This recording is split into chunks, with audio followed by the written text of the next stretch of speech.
Friends, welcome to Malar new TNPSC. நம்ம சேனலில் போகிற வீடியோஸ் உங்கள் மொபைலுக்கு வரணும்னு நீங்கள் நினச்சிங்க அப்படின்னா தவறாமல் சப்ஸ்கிரைப் பண்ணுங்கள். பக்கத்தில் இருக்க பெல் ஐக்கனை கிளிக் பண்ணிக்கோங்க. வாங்க வீடியோக்குள்ளே போகலாம். Good morning friends.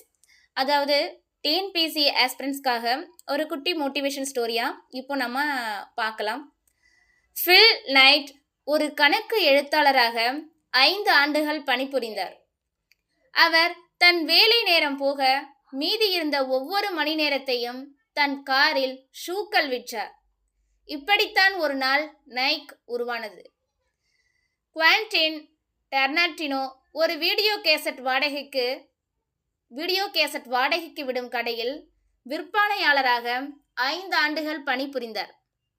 யார் அப்படின்னா, குவான்டின் டர்னாட்டினோ ஒரு வீடியோ கேசட் வாடகைக்கு விடும் கடையில் ஒரு விற்பனையாளராக 5 ஆண்டுகள் பணிபுரிந்தார்.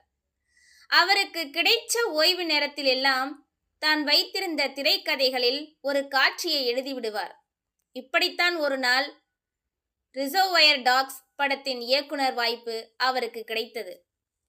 ஹாவர்ட் ஷோல்ட் 6 ஆண்டுகள் ஒரு கார்ப்பரேட் அலுவலகத்தில் பணிபுரிந்தார். ஓய்வு கிடைக்கும் நேரத்தில் எல்லாம் அவர் அலுவலகம் பக்கத்தில் உள்ள ஏதேனும் ஒரு கஃபேவிற்கு சென்று அதிநவீன கஃபேக்கள் எப்படி இருக்க வேண்டும் என்று திட்டம் போடுவார்.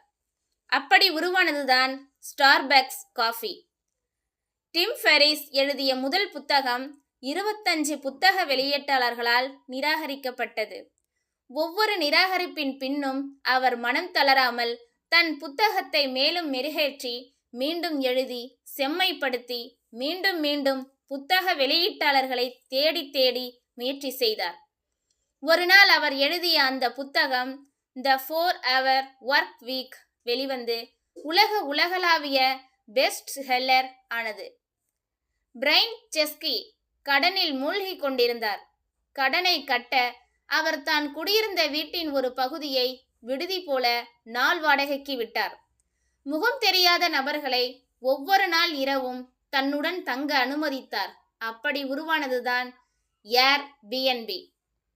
மிக பெரும் வெற்றிகள் எதுவும் ஒரே நாளில் எளிதாக சுலபமாக கிடைத்து விடாது. ஒவ்வொரு வெற்றிக்கு பின்னாலும் ஒரு புத்திசாலித்தனமான ஐடியா, சாமர்த்தியமான திட்டமிடல், கடுமையான உழைப்பு, எந்த தோல்வியை கண்டும் மனம் தளராத மைண்ட் செட், சோகங்கள், துரோகங்கள், அவமதிப்புகளை கடந்து செல்லும் மனப்பக்குவம், இவை அனைத்திற்கும் மேல் ஒரு நாள் விடாமல் தினந்தோறும் இலக்கை நோக்கி ஏதேனும் ஒரு வேலையை கண்டிப்பாக செய்யும் அந்த கன்சிஸ்டன்சி இருக்கும். உங்கள் திட்டங்கள் எதுவும் இன்று கைகூடவில்லையே என்று கவலையில் இருக்கிறீர்களா? You are not last. நீங்கள் எதுவும் தொலைந்து போகவில்லை. You are not alone. நீங்கள் தனியாகவும் இல்லை. So you are not last. நீங்கள் எங்கும் தொலைந்து போகவில்லை. இன்று உங்கள் திட்டங்கள் தோல்வியடைந்து விட்டது என்று மனம் தளராதீர்கள். தொடர்ந்து முயன்று கொண்டே இருங்கள். அந்த திட்டம் வெற்றி பெறுவதற்கு முந்தைய பகுதியில் நீங்கள் பயணித்துக் கொண்டிருக்கிறீர்கள் என்பதை மனதில் வையுங்கள். தி part before it works keep showing up, you will win. So முயற்சி செஞ்சுக்கிட்டே இருங்க. கண்டிப்பாக கடுமையான உழைப்பு, அந்த தொடர் கடின உழைப்பு இது இருந்தால் கண்டிப்பாக உங்களுக்கு டிஎன்பிஎஸ்சியில் சக்ஸஸ் கிடைக்கும் நண்பர்களே. ஸோ வாழ்க்கையில் தோற்காத மனிதன் முழு மனிதனாகவே ஆக முடியாது. ஸோ தோல்வின்றது நம்ம நிறைய டிஎன்பிஎஸ்சி எக்ஸாம் எழுதுறவங்களுக்கு எல்லாருக்குமே தெரியும். நமக்கு சக்ஸஸ் டக்குன்னு கிடைக்காது. ஸோ தோல்வி எல்லாத்தையும் பார்த்ததுக்கு பிறகு தான் அது வெற்றின்றதே நம்ம பக்கத்தில் அந்த வெற்றிக்கனி நம்ம கிடைக்கும். ஓகேங்களா? ஸோ எதையும் நினச்சி பயப்படாமல், பயம் இருக்கும், ஆனால் பயம் உள்ளுக்குள்ளே இருந்தாலும் எந்த ஒரு விஷயத்துலையும் சரி, எந்த சமயத்துலையும் சரி, அது எக்ஸாம் ஹாலாக இருக்கட்டும் சரி, பயம் எவ்வளோ உள்ளுக்குள்ளே இருந்தாலும் அப்படியே வச்சுக்கிட்டே இருக்கணும். பயத்தை மட்டும் வெளியில் காட்டிடக்கூடாது. அப்படி பயத்தை வெளியில் காட்டிட்டோன்னு வச்சுக்கோங்களேன், நமக்கே நம்ம மேலே இருக்க தன்னம்பிக்கையே போயிடும். ஓகேங்களா?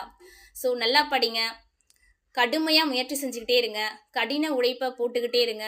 எல்லாத்துக்கும் மேலே டிஎன்பிஎஸ்சி ஆஸ்பிரண்ட்ஸ் எல்லாருக்கும் தன்னம்பிக்கை, குறிக்கோள், திட்டமிடல், இந்த 3ம் அவசியம் நண்பர்களே.